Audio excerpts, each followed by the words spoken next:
தென்னாடுடைய சிவனே போற்றி, என் நாட்டவர்க்கும் இறைவா போற்றி, ஈசனடி போற்றி, சிவன் தேவடி போற்றி.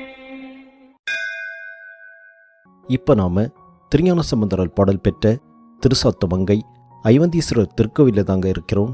இந்த காணொளியில் இத்திருக்கோவிலின் சிறப்பினை பற்றி காணலாம். ஓம் நம சிவாய, ஓம் நம சிவாய.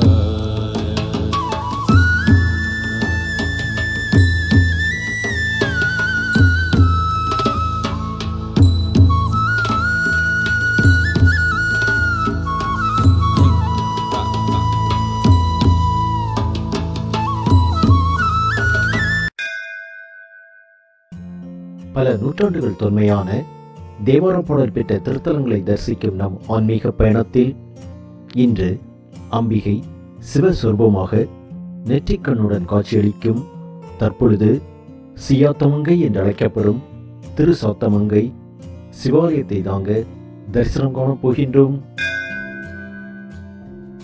திருஞான சம்பந்தரால் தேவார பாடல் பெற்ற இத்தலம் கும்பகோணத்திலிருந்து நாகப்பட்டினம் செல்லும் வழியில் சுமார் 50 கிலோமீட்டர் தொலைவில் அமைந்துள்ளது.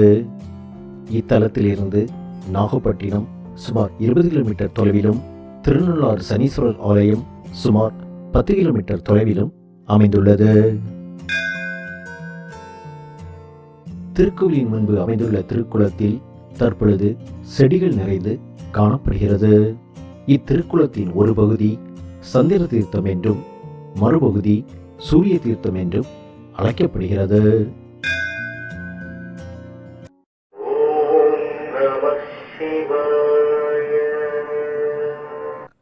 கோபுர தரிசனம் கண்டு கோவிலுக்குள் சென்றால் நந்தியம்பெருமான் தரிசனம் நாம் காணலாம்.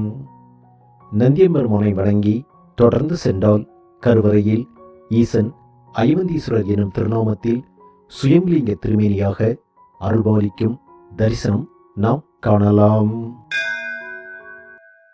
தென்னாடுடைய சிவனே போற்றி, என் நாட்டவர்க்கும் இறைவா போற்றி.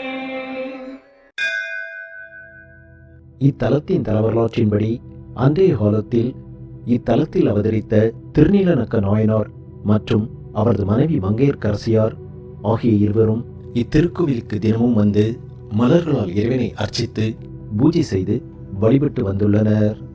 இந்த நிலையில் ஒரு நாள் மங்கையர்க்கரசியார் சிவபெருமானின் மீது முந்தைய தினம் சூடியிருந்த மலர்களை அகற்றும் பொழுது சிவலிங்க திருமேனியில் சிலந்தி ஒன்று இருப்பதைக் கண்டு அதனை அகற்றும் எண்ணத்தில் சட்டென்று தன் வாயினால் சிலந்தியின் மீது காற்றை ஊத அதனை கண்ட திருநீலநக்க நாயனார் மங்கையர்க்கரசியிடம், என்ன அபச்சாரம் செய்துவிட்டாய்?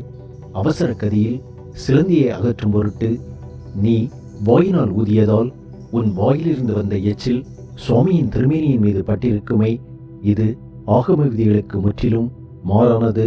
நீ பெரும் தவறு செய்துவிட்டாய் என்று மனைவியை கடிந்து கொள்கிறார். மேலும், இத்தகைய தவறு செய்த நீ இனி நம் வீட்டிற்கு வர வேண்டாம். நீ செய்த இப்பாவத்தை இத்திருக்கோவிலில் தங்கியிருந்து பணி செய்து கழிப்பாய் என்று சொல்லிவிட்டு தன் வீட்டிற்கு சென்று விட்டார். இந்த நிலையில் மங்கையர்க்கரசியார் இறைவனிடம் அறியாமல் தாம் செய்த பிழையை மன்னித்தருளுமாறு வேண்டுகின்றாள். மேலும் அன்று இரவு முழுவதும் இத்திருக்கோவிலேயே தங்கியிருக்கின்றாள். இந்த நிலையில் ஈசன் திருநீலநக்க நாயனாரின் கனவில் தோன்றி, உன் மனைவி தாயுள்ளத்துடன் செய்த இச்செயலில் தவறேதும் இல்லை. மறுநாள் காலையில் திருக்கோவிலுக்கு வந்து என் திருமேனியை பார், அப்பொழுது உனக்கு உண்மை விளங்கும் என்று கூறி மறைகின்றார். மறுநாள் அதிகாலையிலேயே திருநீலநக்க நாயனார் திருக்கோவிலுக்கு வந்து இறைவன் திருமேனியை காணும் பொழுது அந்த திருமேனியில் அவரது மனைவியான மங்கையர்க்கரசி சிலந்தியை அகற்றும் பொருட்டு தன் வாயினால் காற்று ஊதிய இடத்தை தவிர மற்ற இடங்கள் முழுவதும் சிலந்தி கடித்தால் ஏற்படும் கொப்புளங்களைப் போல மாறியிருந்தது. அதனை கண்ட திருநீலநக்க நாயனார் அதிசயத்தில் உறைந்து போகின்றார். மேலும் இறைவனின் கருணையை எண்ணியும் மனைவியின் பக்தியின் சிறப்பை இறைவன் மூலமாக உணர்ந்ததை எண்ணியும் மனமகிழ்கின்றார்.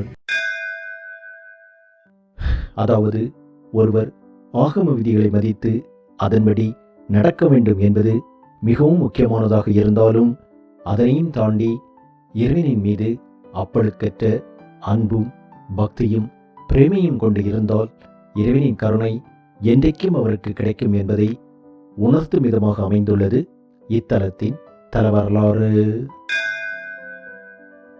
திருஞான சம்பந்தர் இத்தலத்திற்கு வந்திருந்த பொழுது திருநீலநக்க நாயனார் திருஞான சம்பந்தரை வரவேற்று உபசரித்ததாகவும் அதன் பிறகு திருஞான சம்பந்தர் இத்தலத்திற்கு வந்து இறைவனை சேவித்து இறைவனின் திருப்புகளை பாடல்களாக பாடியதாகவும் அறியப்படுகிறது.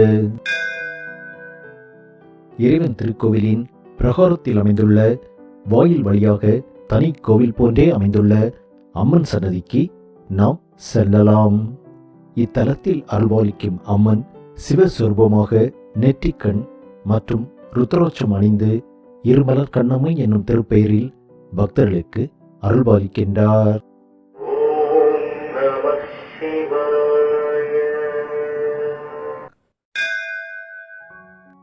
அம்மன் சன்னதியின் வாயிலில் இருபுறத்திலும் மூஞ்சில் வாகனத்தில் அருள்பாலிக்கும் கணபதி சிலார்வமும் மற்றும் முருகன் சிலையும் வடிக்கப்பட்டுள்ளது. இத்தலத்தின் தலவரலாற்றின்படி செட்டிநாடு என்று அழைக்கப்பட்ட காரைக்குடியிலிருந்து அன்றைய காலத்தில் தொழில் நிமித்தமாக வணிகர் கூட்டம் ஒன்று நாகப்பட்டினம் நோக்கி வரும்பொழுது அந்தி சாய்ந்து இருள் சூழ அந்த நேரத்தில் கனமழையும் பெய்யவே அவர்கள் நாகப்பட்டினத்திற்கு செல்லும் வழி தெரியாமல் தவித்ததாகவும் மேலும் தாங்கள் கொண்டு வந்த பொருட்களை பத்திரமாக பாதுகாத்து எப்படி கொண்டு செல்வது என்று துயரப்பட்டதாகவும் அந்த சமயத்தில் இத்தலத்தில் அருள்பாலிக்கும் அம்பிகை சிறுமி வேடத்தில் வந்து அவர்களுக்கு வழிகாட்டி இத்தலத்திற்கு அழைத்து வந்து அதன் பிறகு மறைந்து போனதாகவும் தலவரலாறு கூறுகிறது.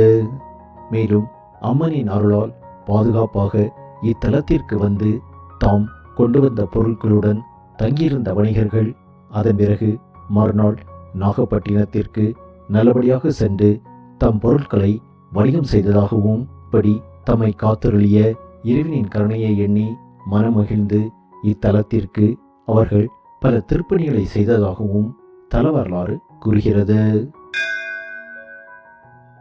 இத்தலத்திற்கு அருகிலேயே நகரத்தார் சத்திரமும் காணப்படுகிறது.